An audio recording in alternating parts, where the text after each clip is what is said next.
Hey, what's up, Sam here. Today we are going to take a quick look at the Realme GT Neo 3. In this video, I will cover super detailed unboxing, design, performance, camera, etc. Special thanks to my partners Cheerio and KGMX. Video sponsored by geekband.com. Links to their channels are in the description. Please subscribe if you can. Open the box, we have a paper sheet with Realme Dare to Leap text on it. Then the layman's blue color phone. Let's put it aside, we'll take a closer look later. Then the charger, which should be the 150 watt charger that Realme has touted so many times. However, we see the max output is 20 voltage and 8 amp. It then should be 160 watts max. Why they say 150 watts? Are they trying to make fun of Apple? And the size, as you can see, is not that big. It's Type-C port, by the way. Then the TPU phone case, a pen, and then the Type-C to Type-C cable. That's it. Moving to the phone. That's the design of the back. The color looks really saturated and flashes with the purple accent as you turn it at different angles. It's blue, but not total blue. The panel is age processed in a matte finish, which feels smooth and clean. The phone has two straps spanning across its length, with this company's moniker and tagline placed in between at the bottom. This design is inspired by recent straps we see painted on sports cars, usually representing performance and speed, though I thought it was inspired by a belt or something at first glance.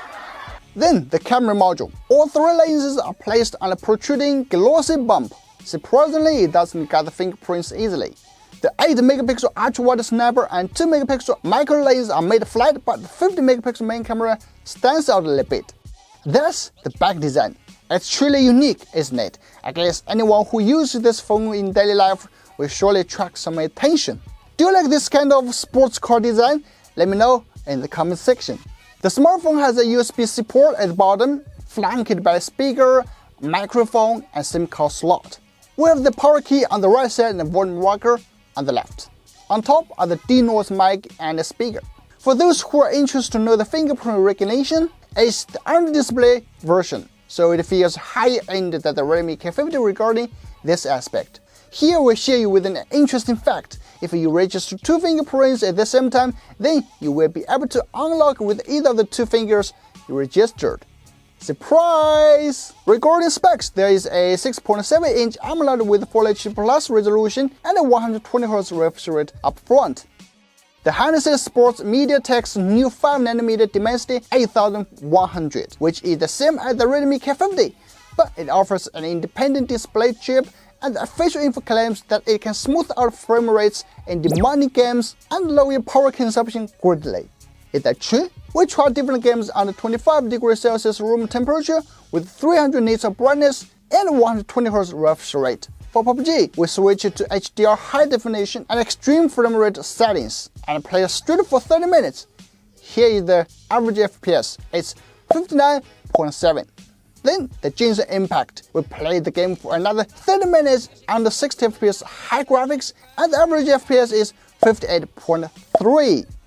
That's a staggering number. It's just unbelievable even if you compare these results with those dedicated game phones. But don't get overwhelmed yet. From our hours of game test, the most jaw-dropping part about this phone is the thermal control. It has the lowest temperature among all the newest phones we've tested in recent months. Of course, we didn't miss the motion interpolation feature. This is an interesting feature as it can do motion interpolation up to 120 FPS, taking full advantage of the Realme GT Neo 3's 120Hz refresh rate. We interpolated 60 FPS to 90 FPS during our 30 minutes of Genshin Impact gaming test, and average FPS was 88.4. We noticed the temperature was slightly up, but the battery consumption was even lower. That's crazy. That means the independent display chip really worked. It has improved the display efficiency and power consumption. My partner KGMX has also done lots of stress tests like Antutu, Geekbench, and 3D Mark Wildlife. You can check it out if you are interested. One word to conclude overall performance: badass. because it not only shows you the performance of what a Dimensity 8100 chipset should offer, but also it keeps your thermals in check. By the way, this is the first mass production phone that comes with 150 watts wide charging. From our test, the charging speed got really near to what the official info claimed to be. That 150 watts ultra dark charging filled up the phone's 4500 mAh battery from 0 to 47% in 5 minutes, 78% in 10 minutes, and 40 minutes to show 100%. Then we continued to test until it fully charged. It took only 18 minutes. Lastly, you may want to know the camera performance. Here we compare with iPhone 13 Pro Max. However, we didn't test that much as they are still finalizing the firmware. So if you want to know more about that, please subscribe to our channels. We'll do follow-up videos if you subscribe. Audio test.